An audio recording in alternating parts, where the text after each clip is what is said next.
Strange answers. Fade in. Interior interview room day. With increasing tensions between the United States and Russia, Vladimir Putin has sent his foreign minister, Sergey Lavrov, to Washington for a head-to-head meeting with the Secretary of State for the United States, Antony Blinken. Before Sergey Lavrov can head off to the hotel, he has been asked to and has agreed to give an interview with 4 reporters from the press corps. The present in the meeting are Andrew Swell from CBS, Doug Bell from CNN, Kirsten Krell from MSNBC, and Belinda Cross from Fox News. Sergey is shown into the interview room by the airport host. The press members are ready to be seated in the interview room at Dulles International Airport when Sergey Lavrov is shown in. Hi, folks. Thanks for coming. We have with us here Mr. Sergey Lavrov, the Russian foreign minister, who has kindly agreed to answer some of your questions. Good evening, members of the press. It is good to be back in America. I will answer your questions to the best of my ability and be as forthright as I can be. That is wonderful, Mr. Lavrov. I know our countries are at odds with each other, but you being here seems like a step in the right direction. Thank you. Now, who would like to go first? Mr. Lavrov, I am Andrew Swell from CBS. Welcome to the United States. I would like to ask, what is your goal? Andrew, you like football, or should I call it soccer? Well, I used to play in my younger days, and I will tell you, I scored my share of goals. Oh, that's good to know. How will you achieve your goal? Well, some with my head, some with my feet, but none with my hands. Oh, no. That is not allowed in football. That is why it is called football. It is my understanding that you have football here, but you play it with your hands. Yeah, that's right, but on occasion it is kicked. But Mr. Lavrov, you haven't answered my question. How will you greet the Secretary of State? Oh, I will give him a hug, a couple of kisses on each cheek, and I just, just to make him feel comfortable, I think you call a high five. That is right, is it not? Yes, sir. High five. I'd better let somebody else have a go. Thank you, Andrew. You will get another chance. Okay, let's see. You over there. The airport host points to the reporter from CNN. Thank you. I'm Doug Bell from CNN. Mr. Lavrov, how are you aiming to solidify the relationship between Russia and the United States?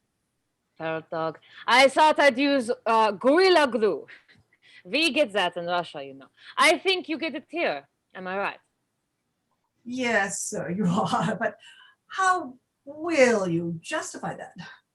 Did you know gorilla glue was invented in Russia? Our glorious scientists in Moscow put their heads together, stuck to the task, and came up with the gorilla glue. Are you sure about that?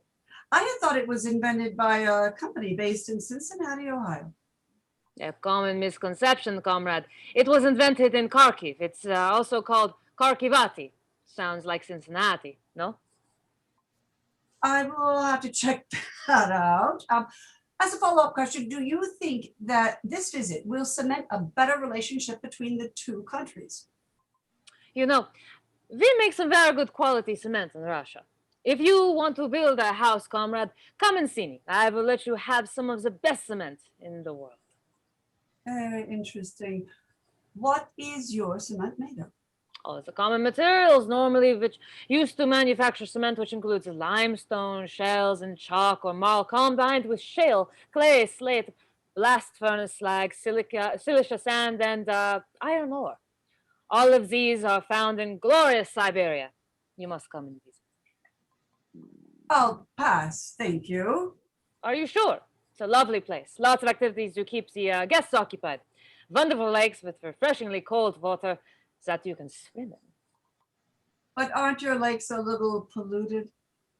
Oh no, that is standard Western capitalist propaganda. Those lakes contain many, many nutrients that are good for your body. There are so many gyms also. You will build your muscles very quickly. Wow. Do you not have breaking rocks as a muscle building activity? We enroll all our Siberian resort visitors into this highly productive activity. You must tell me and come try at our resorts. Tell them I sent you. I'll pass. Thanks. Not sure I got the answers I wanted. Will you get another chance to ask questions here? Only if we have time. Okay, who's next? You over there. The airport host points to the reporter from MSNBC. Thank you. I'm Kirsten Krell from MSNBC. Welcome to the United States, Mr. Lavrov. Thank you, Kirsten Krell. What is your question? Well, Mr. Lavrov, you seem to be having issues with your fellow Europeans. How will you mend those fences? Ah, yes, fences. Well, Kristen, can I call you Kristen? Yes, of course. Thank you. Well, Kristen, mending fences is my specialty. My comrades and I will get the finest wood from the forest of Kremovsky and get to work to fix all broken fences. Will you be involving other European leaders? I didn't know other European leaders knew how to fix fences. Are they good with their hands? Well, sir, I'm not really sure what that has anything to do with it. Quite important, do you not think? The wood has to be cut to size. Holes have to be dug. Nails have to be hammered. And I beg to differ. Hands are very important. Well, yes, when you put it like that, I suppose they are. So will you be talking to other European leaders? Oh, yes, most certainly. I will be hoping the United States will also lend a hand. I understand the United States is very good at mending fences. I would have to agree. Have you seen our southern border? I haven't. Do you think it will help in mending fences? Well, it is likely to give you some very good ideas. Yes, I've heard your government try to make the fences taller to prevent people climbing in. Yes, that was an idea. Does your government not know of ladders? Apparently not. Thank you, Kirsten. That just leaves our Fox reporter. Hello, Mr. Lavrov. I'm Belinda Cross from Fox News. Welcome to the United States. I was wondering how you will go about building bridges between Russia and the US. Building bridges. Let me think. Yes, I really enjoy building bridges. I am a very successful bridge builder. I once constructed a wooden one over the Volga. Wouldn't that have been a little fragile?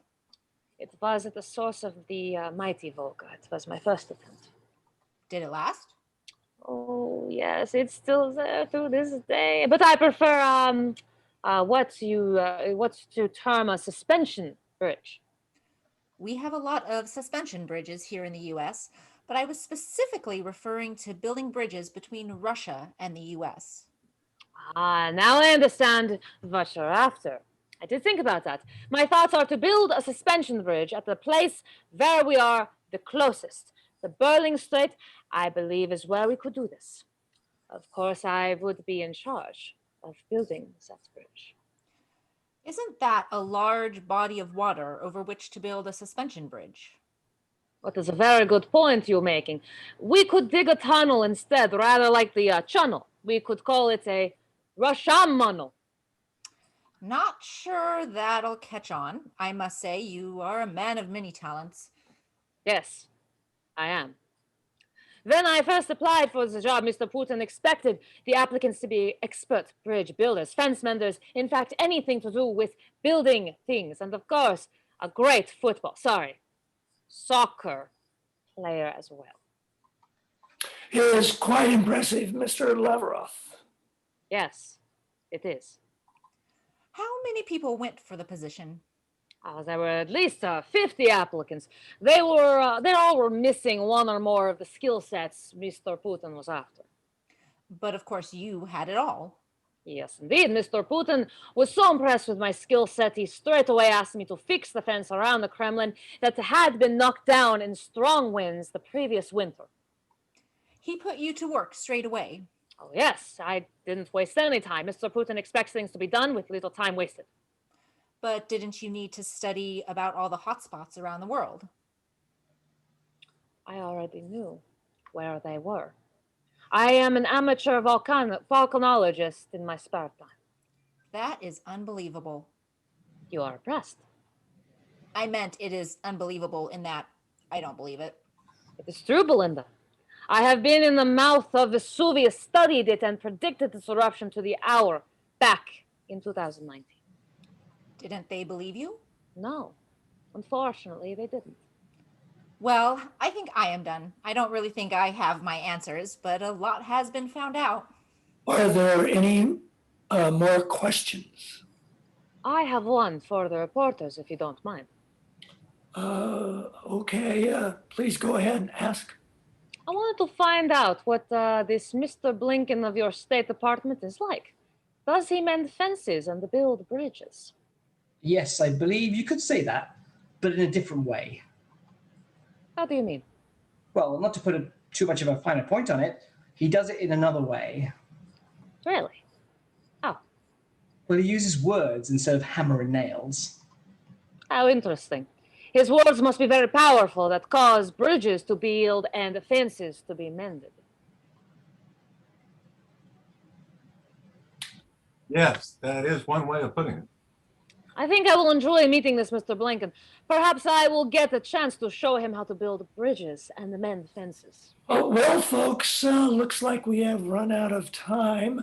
You'll get another chance to ask Mr. Lavrov more questions at the White House. Till then, it's time to wrap up.